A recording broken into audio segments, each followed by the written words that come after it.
ಸೀನು phone ಮಾಡ್ತಿದ್ದಾನೆ.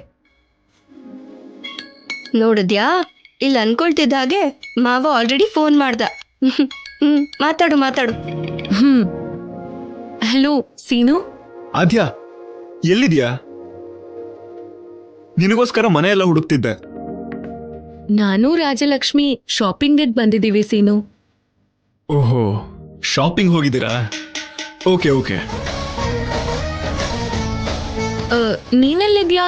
ಇವತ್ತು ಇಂಟರ್ವ್ಯೂಗೆ ಹೋಗ್ಬೇಕಲ್ವಾ, ಅದಕ್ಕೆ ದೇವಸ್ಥಾನಕ್ಕೆ ಹೋಗೋಣ ಅಂತ ಹೊರಟಿದ್ದೆ. ಆ ಜಾಬ್ ಸಿಗ್ಬೇಕು ಅಂತ ದೇವ್ರ ಹತ್ರ ಚೆನ್ನಾಗಿ ಬೇಡ್ಕೋ. ದೇವ್ರ ಹತ್ರ ನಾನು ಬೇಡ್ಕೋತೀನಿ. ನಿನಗೆ ಹೇಳಿದ್ ನೆನ್ಪಿದೆ ತಾನೆ? ನಾನು ಇಂಟರ್ವ್ಯೂಗೆ ಹೋಗ್ಬೇಕಾದ್ರೆ ನೀನ್ ನನ್ ಮುಂದೆ ಬರ್ಬೇಕು. ಬರ್ತೀನಿ.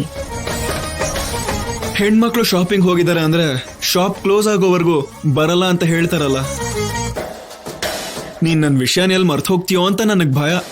ಏನು ಆಟ ಆಡಿಸ್ತಿದ್ಯಾ? ಎಲ್ಲಾರು ಹೇಳ್ತಾರಲ್ಲ, ಅದಕ್ಕೆ ಸೇಫರ್ ಸೈಡ್ ಮುಂಚೆನೆ ಹೇಳಿದೆ. ಸರಿ, ಶಾಪಿಂಗ್ ಬಿಟ್ಬಿಟ್ಟು ಬಾ ಅಂತೀಯಾ? ಅದೆಲ್ಲ ಬೇಡ. ಸ್ವಲ್ಪ ಬೇಗ ಶಾಪಿಂಗ್ ಮುಗಿಸಿ ನಾನು ಹೊರಡೋ ಟೈಮ್ಗೆ ನೀನ್ ಬಂದ್ರೆ ಸಾಕು. ಏನೋ ನಾನ್ ಬರ್ತೆ ಹೋದ್ರೆ ನೀನ್ ಇಂಟರ್ವ್ಯೂಗೆ ಹೋಗಲ್ಲ ಅನ್ನೋ ಹಾಗೆ.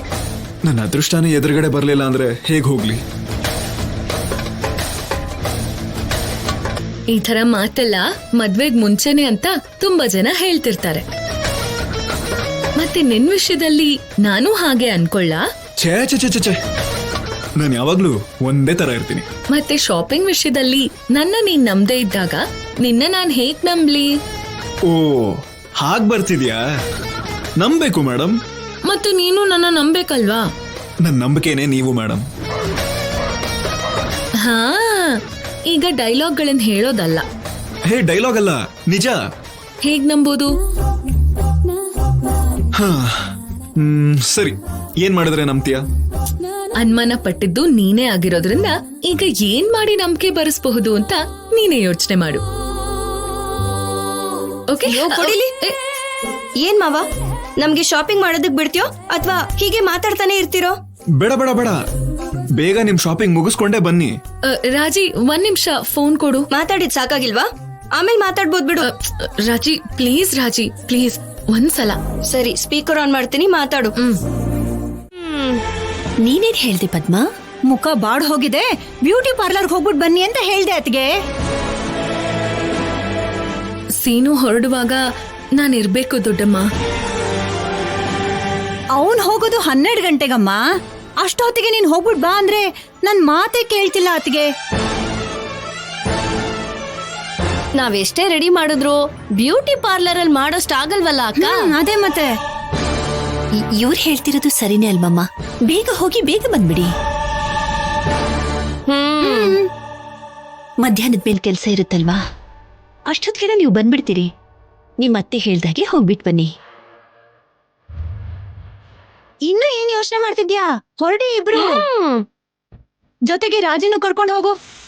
ದೊಡ್ಡಮ್ಮ, ಸೀನು ಇಂಟರ್ವ್ಯೂಗೆ ಹೋಗ್ಬೇಕಲ್ವಾ, ಅದಕ್ಕೆ ಅವನ್ಗೆ ಅಂತ ಈ ಡ್ರೆಸ್ ಕೂಡ ತಗೊಂಡ್ ಬಂದಿದ್ದೀನಿ.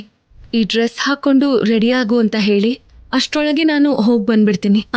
ಸರಿ, ಬೇಗ ಹೊರಡಿ, ಬೇಗ ಹೋಗಿ ಬೇಗ ಬನ್ನಿ. ಹೋಗ್ಬಿಟ್ ಬನ್ನಿ.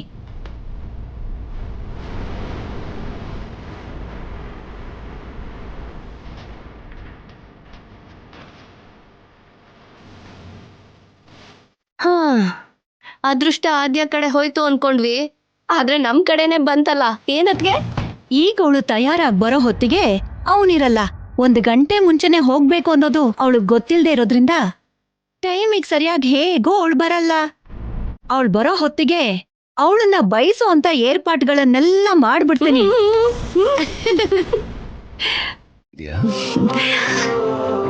ನನ್ನ ಪ್ರೀತಿಗೆ 20 ವರ್ಷ ಆಗಿದ್ದೀರಿ.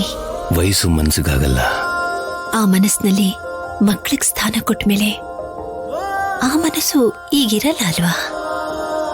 ಮಕ್ಳ ಸ್ಥಾನ ಮಕ್ಳು ಕೊಟ್ರು ನನ್ ಸ್ಥಾನ ನನಗಿರುತ್ತಲ್ವಾ? ಆ ಸ್ಥಾನ ಹಾಗೆ ಇದ್ರೂ ಕೂಡ ಆಗಿನ ಹಾಗೆ ಪ್ರೀತಿ ತೋರ್ಸೋದಕ್ಕೆ ಮಕ್ಕಳು ಅಡ್ಡ ಬರ್ತಾರೆ ರೀ. ಅಂದ್ರೆ ಈಗ್ಲೂ ಕೂಡ ಪ್ರೀತಿ ಇದೆ ಅಂತಿದ್ಯಾ? ವಯಸ್ಸಾದ ಮೇಲೇನೆ ಗಂಡನ ಮೇಲೆ ಹೆಂಡತಿಗೆ ಪ್ರೀತಿ ಹೆಚ್ಚಾಗೋದು. ಆದ್ರೆ ಅದನ್ನು ತೋರಿಸೋ ಪರಿಸ್ಥಿತಿನೇ ಕಡಿಮೆ ಆಗ್ಬಿಡುತ್ತೆ. ಮುದುಕರಾಗೋದ್ವಿ ಅಂತನಾ? ಕನ್ನಡಿ ಮುಂದೆ ನಿಂತಿದ್ದೀರಲ್ಲ, ನೋಡ್ಕೊಳ್ಳಿ.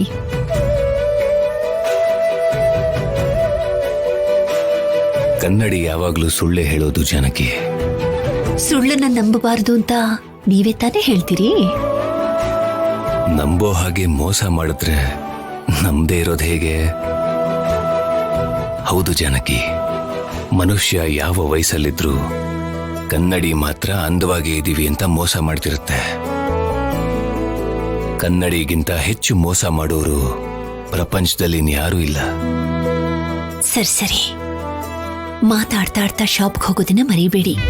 ಹಾ, ಶಾಪ್ ಅಂದಾಗ ನೆನ್ಪಾಯ್ತು. ನಾನು ಶಾಪಲ್ಲಿ ಕೆಲಸ ಬೇಗ ಮುಗಿಸ್ಕೊಂಡು ಬರ್ತೀನಿ. ಅಷ್ಟರಲ್ಲಿ ಇಲ್ಲಿ ಕೆಲಸ ಬೇಗ ಮುಗಿಸ್ಕೊಂಡು ಮುಹೂರ್ತಕ್ಕೆಲ್ಲ ಏರ್ಪಾಡು ಮಾಡ್ಕೋ. ಹಾಗೆ ಆಗ್ಲಿರಿ. ಪುರೋಹಿತ್ರಿಗೆ ಎಲ್ಲ ಹೇಳಿದ್ದೀರಲ್ಲ? ಶಾಪ್ ಕೆಲಸ ಆದ್ಮೇಲೆ ನಾನೇ ಹೋಗಿ ಕರ್ಕೊಂಡು ಬರ್ತೀನಿ. ನೀವ್ ಹೋಗ್ತೀರಾ? ನಮ್ಮ ಮಗಳ ಮದುವೆ ಕೆಲಸನ ನಾವೇ ಮಾಡ್ಬೇಕಲ್ಲ.